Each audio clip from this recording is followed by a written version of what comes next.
Hello and welcome to my channel, Boo, Snakes, and More. Today we're going to be talking about vacant buildings. So please like this video and subscribe to the channel. And for more videos like this, also watch my other house channel, A&A Snakes and Stuff. My youngest son's channel, Henny's Toys and Games, or my oldest son's channel, Little Chris 10. Now let's dive into the video. Those who know Corey Beebe worried about them.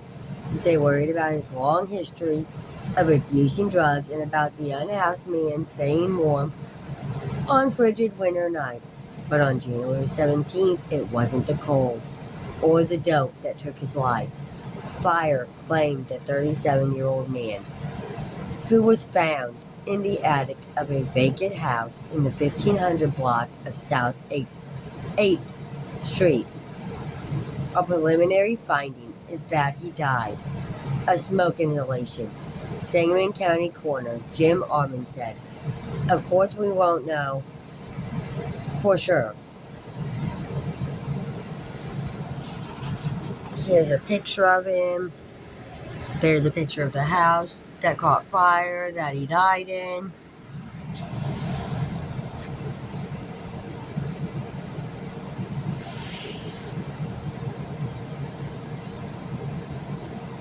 For sure until we get the toxicology reports back. In winter, fire poses a distinct risk for the unhoused as vacant buildings throughout the community fill with squatters who build fires to stay warm. Springfield Fire Chief Ed Caney said, "Why Beebe's death is the first for this year. The city has already experienced multiple fires believed to have been started by squatters.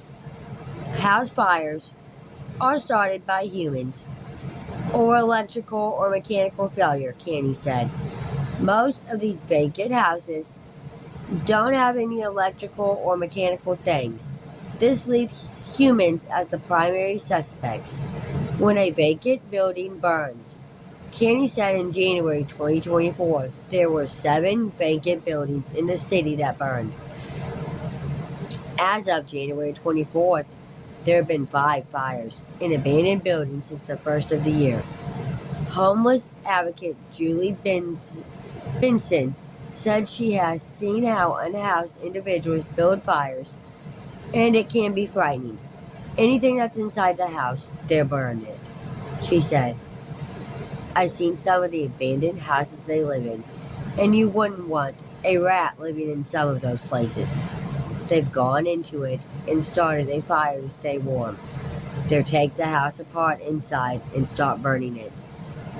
They dumpster dive, and so they find materials in dumpsters. It's survivor mode. Providing shelter beds or subsidized apartments doesn't always keep people from choosing to live on the streets," she added. Benson noted that she knew Beebe, who died in a vacant house despite being offered opportunities to live in safer environments. "Boy, he had a heart of gold. He was always helpful. When he would see my van, or when he would see my car pull up," she said, "I would ask him if he needed things, and he was always trying to help somebody else as well. So when I would give him a sleeping bag, he would ask to get a sleeping bag for somebody else. Or if I asked him if he was hungry, and I took him into McDonald's, he would want to get something for a buddy." Benson said from what she knew of Beebe, he was on the Asperger's spectrum and had suffered some trauma years ago. He was a very nice young man, but very lost, she said. Helping Hands had gotten him into an apartment, I think last year sometime. I don't think he stayed one night in it. As with so many of them, they suffer from not only the drug addiction, but some kind of mental health trauma. Coroner Armand said he is waiting for the toxicology report, in part to learn whether drug intoxication contributed to Beebe not waking during the fire. Benson said the reasons people reject housing alternatives are complex, and persuading them to leave the streets takes patience. You have to build trust with them. You can't just go out one time and say, "Hey, it's cold out. Do you want to go to the shelter?" 99% of the time, they're going to say no. She added there are a multitude of excuses she has heard. The shelter takes their phones away.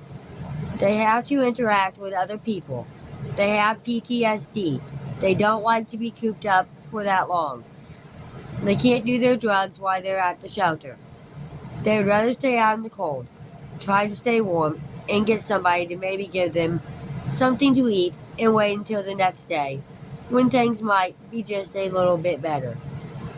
Josh Sable, the coordinator for Heartland Continuum of Care, an umbrella group for helping the homeless in Sangamon County, said, "There are other reasons individuals remain on the streets."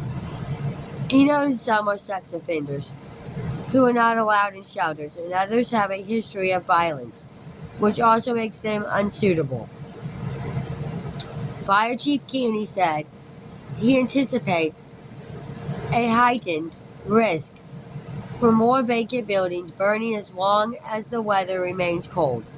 Just what can be done to solve this hazard is a bit of an open question. The homeless issue is not something that we in firefighting can solve, he said.